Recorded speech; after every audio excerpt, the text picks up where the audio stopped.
Minister, myself and Deputy John Brady requested this debate at the Business Committee on Amnesty International's utterly damning report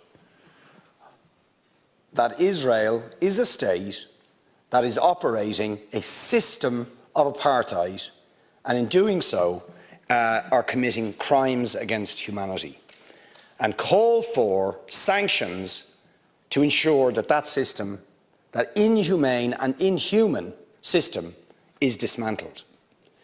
Now, we called for this debate prior to the barbaric invasion of Ukraine by Vladimir Putin. And all of us have rightly condemned the crimes against humanity that are being committed by Vladimir Putin in Ukraine. And the government has moved instantly, within 5 days, to sanction Putin's regime and take urgent action. And the strength of language that was used, rightly, against Putin as a barbarian, as a thug, as a murderer, as a warmonger, all of which are true, all of those things apply to the State of Israel in its treatment of the Palestinians, and yes, the government is concerned about its use of language and doesn't feel it is appropriate to even use the word apartheid when Amnesty International, the most respected human rights organisation in the world, and Human Rights Watch, within a very short period of time, issue these damning reports saying that Israel, since its foundation, has been built on a system of oppression and domination and apartheid and racism, involving the murder of unarmed, innocent civilians on a regular basis,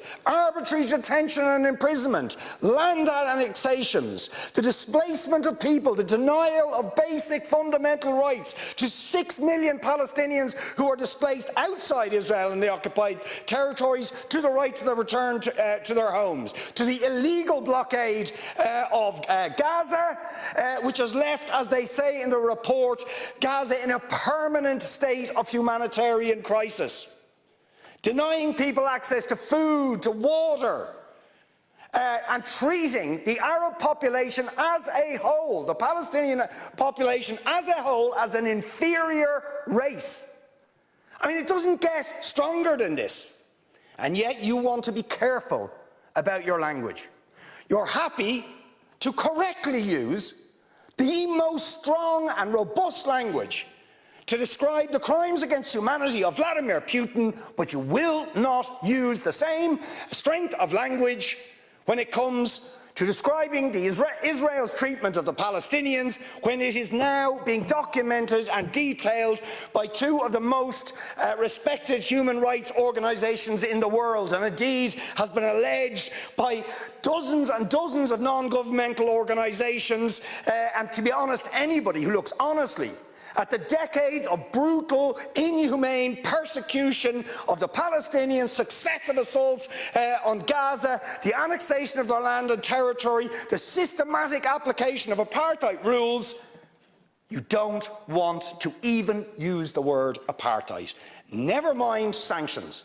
5 days sanctions against Putin and his thugs, 70 years of oppression by the Palestinians, and it wouldn't be, what was the word you used?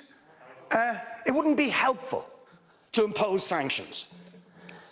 Amnesty International are calling for Israel to be referred to the International Criminal Court for crimes against humanity. Will you support it? They are calling for targeted sanctions against Israeli officials who are perpetuating the system of apartheid, just exactly the same types of sanctions you've just initiated against Vladimir Putin. Will you support it? And I think the answer is clearly you're not going to. And then we ask the question, why? Why? With such strength of feeling, Fine Gael and Fianna Fáil and Green TD stood up one after the other, saying it was intolerable, the thuggery and the warmongering and the brutality of Putin. You wouldn't stand for it. Urgent action had to be taken. But we've got to be much more careful with the Palestinians and their treatment. And I haven't even got time to the briefing I organised this week about the people of Yemen and how Saudi Arabia, the most despotic regime in the world, armed to the teeth by the United States, Britain, France and others, killing 337,000 people in Yemen in the last 5 years, 10,000 children. Any action against the United States for arming them? Or Britain, or France, or Saudi itself? No. No action, no sanctions, no outrage. Words of concern. We'll raise it. We'll raise it. We'll call on them to do things. Now you see, if you're going to have moral standards, those standards have to be consistent. Otherwise they are not standards at all, they are just cynicism. And of course we all know the reason that the standards are not consistent is because to call out the apartheid state of Israel would be to run foul of the concerns of certain states that are now presenting themselves as defenders of democracy and so on, such as the United States, the UK, Germany and other powers, whose relationship with Israel, supporting it and backing it, means that the European Union's moral credentials are bankrupted and that they are not willing to take the action. And we go along with that. That is not acceptable. So I appeal to you, Minister, I appeal to you to uphold the tradition this country has, going right back to its foundation, to opposing oppression of peoples and standing up against brutal powers that are willing to subjugate people like the Palestinians or any others.